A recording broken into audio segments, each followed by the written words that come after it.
hello' viewers কুইপাথ word of the day ছেগমেণ্টলৈ আপোনালোক আটাইকে স্বাগতম জনাইছোঁ এতিয়া কেতিয়াবা দুটা পক্ষৰ মাজত ৰিলেশ্যন থাকে কেতিয়াবা দুখন দেশৰ মাজত ৰিলেশ্যন থাকে আৰু কেতিয়াবা দুটা ক্লাছৰুমৰ মাজত দুজন ষ্টুডেণ্টৰ মাজত ৰিলেশ্যন থাকে এই যে ৰিলেশ্যন থাকে পাৰস্পৰিক ৰিলেশ্যন ইয়াক কি বুলি কয় জানেনে ইয়াক কোৱা হয় ইণ্টাৰ ৰিলেশ্যন য়েছ আজিৰ আমাৰ ৱৰ্ডটো হৈছে ইণ্টাৰ ৰিলেশ্যন য'ত প্ৰিফিক্স ব্যৱহাৰ হৈ আছে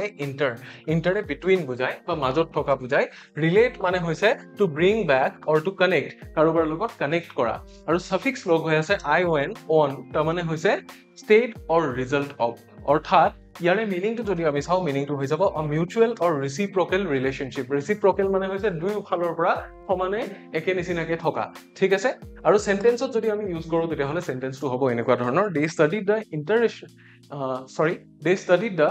inter relation between language and culture